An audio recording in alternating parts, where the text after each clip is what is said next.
Salam,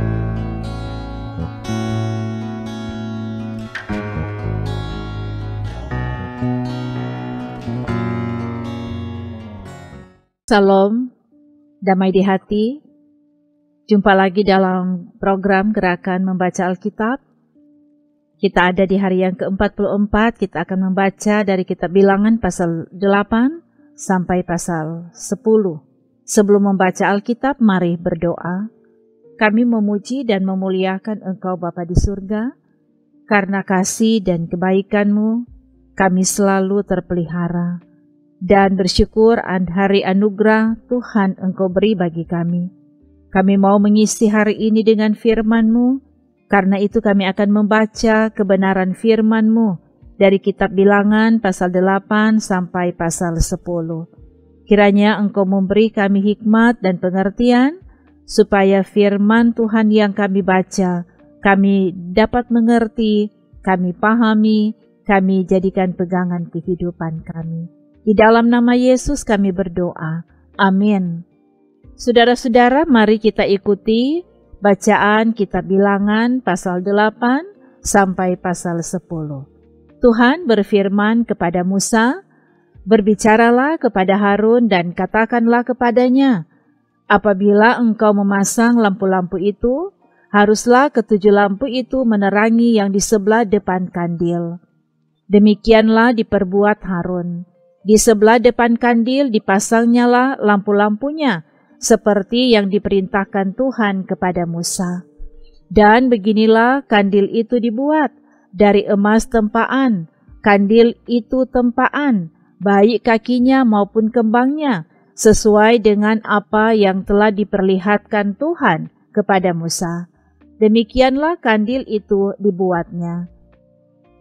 Tuhan berfirman kepada Musa, "Ambillah orang Lewi dari tengah-tengah orang Israel dan tahirkanlah mereka. Beginilah harus kau lakukan kepada mereka untuk mentahirkan mereka. Percikkanlah kepada mereka air penghapus dosa. Kemudian haruslah mereka mencukur seluruh tubuhnya dan mencuci pakaiannya, dan dengan demikian mentahirkan dirinya. Sesudah itu haruslah mereka mengambil seekor lembu jantan muda dengan korban sajiannya dari tepung yang terbaik, diolah dengan minyak. Juga seekor lembu jantan muda yang lain haruslah kau ambil untuk korban penghapus dosa. Selanjutnya haruslah kau suruh orang Lewi mendekat ke depan kemah pertemuan, dan kau panggil berkumpul segenap umat Israel. Apabila engkau telah menyuruh orang Lewi mendekat ke hadapan Tuhan, maka haruslah orang Israel meletakkan tangannya atas orang Lewi itu. Dan Harun harus menunjukkan orang Lewi itu sebagai persembahan unjukan dari antara orang Israel di hadapan Tuhan, dan demikianlah mereka diuntukkan melakukan pekerjaan jabatannya bagi Tuhan. Setelah orang Lewi meletakkan tangannya atas kepala lembu-lembu jantan muda itu, maka haruslah yang seekor diolah sebagai korban penghapus dosa, dan yang lain sebagai korban bakaran bagi Tuhan untuk mengadakan pendamaian bagi orang Lewi. Maka haruslah engkau menghadapkan orang Lewi kepada Harun dengan anak-anaknya, dan mengunjukkan mereka sebagai persembahan unjukan bagi Tuhan. Demikianlah harus engkau mentahirkan mereka dari tengah-tengah orang Israel, supaya orang Lewi itu menjadi kepunyaanku. Barulah sesudah itu orang Lewi boleh masuk untuk melakukan pekerjaan jabatannya pada kemah pertemuan, sesudah engkau mentahirkan mereka dan mengunjukkan mereka sebagai persembahan unjukan. Sebab mereka harus diserahkan dengan sepenuhnya kepadaku dari tengah-tengah orang Israel, ganti semua yang terdahulu lahir dari kandungan, yakni semua anak sulung yang ada pada orang Israel telah kuambil mereka bagiku.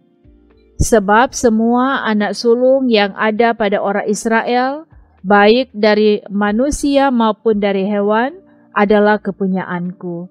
Pada waktu aku membunuh semua anak sulung di tanah Mesir, aku telah menguduskan semuanya bagiku. Maka aku mengambil orang Lewi ganti semua anak sulung yang ada pada orang Israel. Dan aku menyerahkan orang Lewi dari tengah-tengah orang Israel sebagai pemberian kepada Harun dan anak-anaknya untuk melakukan segala pekerjaan jabatan bagi orang Israel di kemah pertemuan, dan untuk mengadakan pendamaian bagi orang Israel, supaya orang Israel jangan kena tulah apabila mereka mendekat ke tempat kudus. Lalu Musa, Harun, dan segenap umat Israel melakukan yang demikian kepada orang Lewi, tepat seperti yang diperintahkan Tuhan kepada Musa mengenai orang Lewi. Demikianlah dilakukan orang Israel kepada mereka. Orang Lewi itu menghapus dosa dari dirinya dan mencuci pakaian mereka. Kemudian Harun mengunjukkan mereka sebagai persembahan unjukan di hadapan Tuhan dan mengadakan pendamaian bagi mereka sambil mentahirkan mereka. Sesudah itu masuklah orang Lewi untuk melakukan pekerjaan jabatan mereka di kemah pertemuan di bawah pengawasan Harun dan anak-anaknya, seperti yang diperintahkan Tuhan kepada Musa mengenai orang Lewi, demikianlah dilakukan kepada mereka. Tuhan berfirman kepada Musa, "Inilah yang berlaku bagi orang Lewi. Setiap orang yang berumur 25 tahun ke atas wajib bertugas, supaya ia bekerja pada kemah pertemuan. Tetapi jika ia berumur 50 tahun, haruslah ia dibebaskan dari pekerjaan itu, sehingga tak usah ia bekerja lebih lama lagi. Ia boleh membantu saudara-saudaranya di kemah pertemuan dalam menjalankan tugas mereka, tetapi tidak usah lagi ia menjabat pekerjaan itu. Demikianlah harus kau lakukan kepada orang Lewi mengenai tugas mereka." Tuhan berfirman kepada Musa di padang gurun Sinai, pada bulan yang pertama tahun yang kedua sesudah mereka keluar dari tanah Mesir. Orang Israel harus merayakan Paskah pada waktunya. Pada hari yang ke-14 bulan ini, pada waktu senja, haruslah kamu merayakannya pada waktu yang ditetapkan. Menurut segala ketetapan dan peraturannya, haruslah kamu merayakannya. Lalu Musa menyuruh orang Israel merayakan Paskah. Maka mereka merayakan Paskah pada bulan yang pertama, pada hari yang ke-14 bulan itu, pada waktu senja, di padang gurun Sinai, tepat seperti yang diperintahkan Tuhan kepada Musa, demikianlah dilakukan orang Israel. Tetapi ada beberapa orang yang najis oleh karena mayat, sehingga tidak dapat merayakan Paskah pada hari itu. Mereka datang menghadap Musa dan Harun pada hari itu juga. Lalu berkata kepadanya, "Sungguh pun kami najis oleh karena mayat. Dengan dasar apakah kami dicegah mempersembahkan persembahan bagi Tuhan di tengah-tengah orang Israel pada waktu yang ditetapkan?" Lalu jawab Musa kepada mereka, "Tunggulah dahulu. Aku hendak mendengar apa yang akan diperintahkan Tuhan mengenai kamu." Lalu berfirmanlah Tuhan kepada Musa, "Katakanlah kepada orang Israel, apabila salah seorang di antara kamu atau keturunanmu najis oleh karena mayat, atau berada dalam perjalanan jauh, maka ia harus juga merayakan Paskah bagi Tuhan. Pada bulan yang kedua, pada hari yang ke-14, pada waktu senja, haruslah orang-orang itu merayakannya, beserta roti yang tidak beragi dan sayur pahit haruslah mereka memakannya. Janganlah mereka meninggalkan sebagian daripadanya sampai pagi, dan satu tulang pun tidak boleh dipatahkan mereka. Menurut segala ketetapan Paskah, haruslah mereka merayakannya. Sebaliknya, orang yang tidak najis dan tidak dalam perjalanan, tetapi lalai merayakan Paskah, orang itu harus dilenyapkan dari antara orang-orang sebangsanya, sebab ia tidak mempersembahkan persembahan yang kepada Tuhan pada waktunya. Orang itu akan menanggung akibat dosanya. Apabila seorang asing yang telah menetap padamu hendak merayakan Paskah bagi Tuhan, maka haruslah ia merayakannya menurut segala ketetapan dan peraturan Paskah. Satu ketetapan harus berlaku bagi kamu, baik bagi orang asing maupun bagi orang Israel asli. Pada hari didirikan kemah suci, maka awan itu menutupi kemah suci, kemah hukum Allah, dan pada waktu malam sampai pagi, awan itu ada di atas kemah suci, kelihatan seperti api. Demikianlah selalu terjadi, awan itu menutupi kemah, dan pada waktu malam kelihatan seperti api. Dan setiap kali awan itu naik dari atas kemah, maka orang Israel pun berangkatlah, dan di tempat awan itu diam, di sanalah orang Israel berkemah. Atas titah Tuhan, orang Israel berangkat, dan atas titah Tuhan juga mereka berkemah. Selama awan itu diam di atas kemah suci, mereka tetap berkemah. Apabila awan itu lama tinggal di atas kemah suci, maka orang Israel memelihara kewajibannya kepada Tuhan dan tidaklah mereka berangkat. Ada kalanya awan itu hanya tinggal beberapa hari di atas kemah suci, maka atas titah Tuhan mereka berkemah dan atas titah Tuhan juga mereka berangkat. Ada kalanya awan itu tinggal dari petang sampai pagi. Ketika awan itu naik pada waktu pagi, mereka pun berangkatlah, baik pada waktu siang, baik pada waktu malam. Apabila awan itu naik, mereka pun berangkatlah. Berapa lama pun juga awan itu diam di atas kemah suci, baik 2 hari, baik sebulan, atau lebih lama, maka orang Israel tetap berkemah dan tidak berangkat. Tetapi apabila awan itu naik, barulah mereka berangkat. Atas titah Tuhan, mereka berkemah dan atas titah Tuhan juga mereka berangkat. Mereka memelihara kewajibannya kepada Tuhan menurut titah Tuhan dengan perantaraan Musa. Tuhan berfirman kepada Musa, "Buatlah 2 nafiri dari perak tempaan harus kau buat itu, supaya dipergunakan untuk memanggil umat Israel dan untuk menyuruh laskar-laskarnya berangkat. Apabila kedua nafiri itu ditiup, segenap umat itu harus berkumpul kepadamu di depan pintu kemah pertemuan. Jikalau hanya satu saja ditiup, maka para pemimpin, para kepala pasukan Israel harus berkumpul kepadamu. Apabila kamu meniup tanda semboyan, maka haruslah berangkat laskar-laskar yang berkemah di sebelah timur. Apabila kamu meniup tanda semboyan kedua kalinya, maka haruslah berangkat laskar-laskar yang berkemah di sebelah selatan. Jadi tanda semboyan harus ditiup untuk menyuruh mereka berangkat. Tetapi untuk menyuruh jemaah itu berkumpul, kamu harus meniup saja tanpa memberi tanda semboyan. Nafiri-nafiri itu harus ditiup oleh anak-anak Imam Harun. Itulah yang harus menjadi ketetapan untuk selama-lamanya bagimu turun-temurun. Dan apabila kamu maju berperang di negerimu melawan musuh yang menyesakkan kamu, kamu harus memberi tanda semboyan dengan nafiri, supaya kamu diingat di hadapan Tuhan Allahmu dan diselamatkan daripada musuhmu. Juga pada hari-hari kamu bersukaria, pada perayaan-perayaanmu, dan pada bulan-bulan barumu, haruslah kamu meniup nafiri itu pada waktu mempersembahkan korban-korban bakaranmu dan korban-korban keselamatanmu. Maksudnya, supaya kamu diingat di hadapan Allahmu, akulah Tuhan Allahmu. Pada tahun yang kedua, pada bulan yang kedua, pada tanggal 20 bulan itu, naiklah awan itu dari atas kemah suci tempat hukum Allah.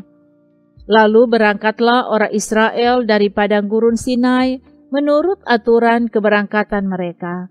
Kemudian diamlah awan itu di padang gurun Paran. Itulah pertama kali mereka berangkat menurut titah Tuhan dengan perantaraan Musa. Terdahulu berangkatlah laskar yang dibawa panji-panji Bani Yehuda menurut pasukan mereka. Yang mengepalai laskar itu ialah Nahason bin Aminadab. Yang mengepalai laskar suku Bani Isakar ialah Netanel bin Suar. Yang mengepalai laskar suku Bani Seblon ialah Eliab bin Helon.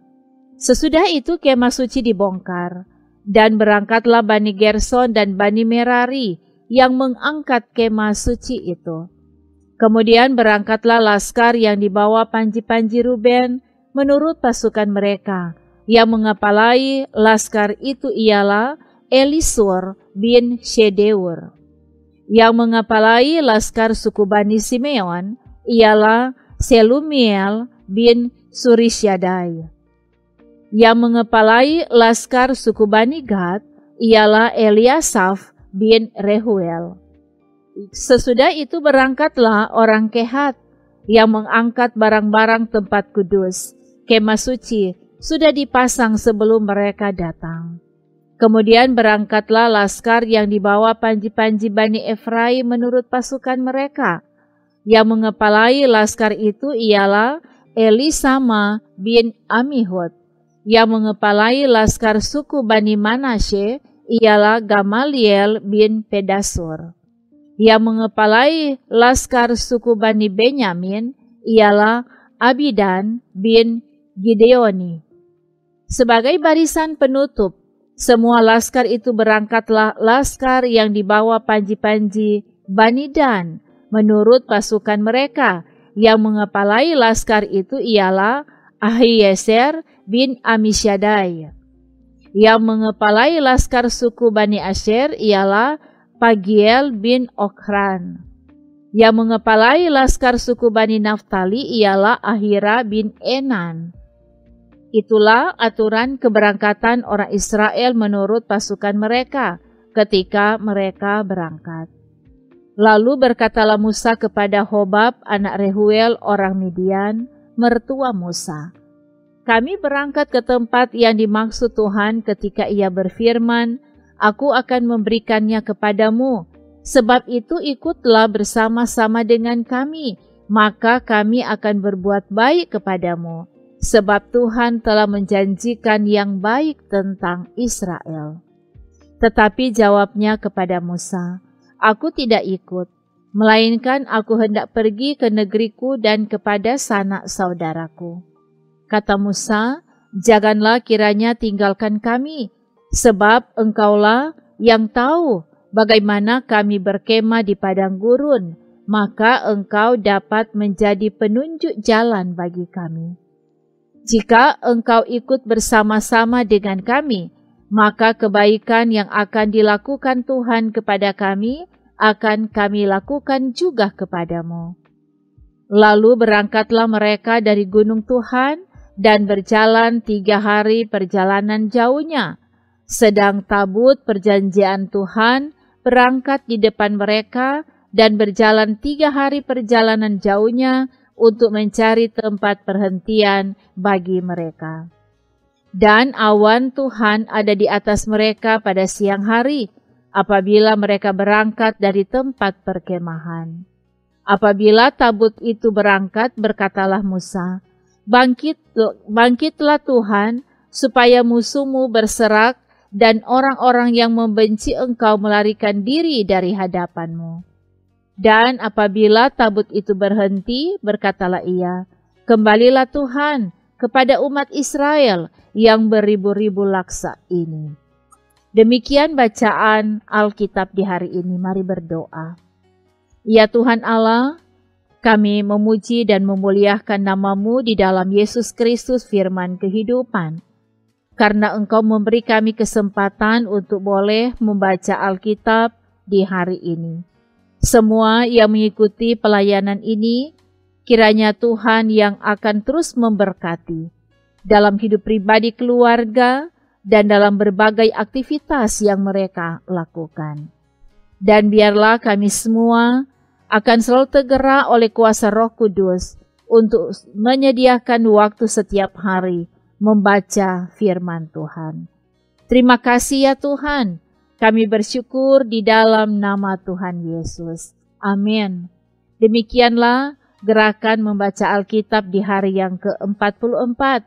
Terima kasih karena saudara selalu setia mengikuti pelayanan ini. Tuhan Yesus memberkati. Shalom.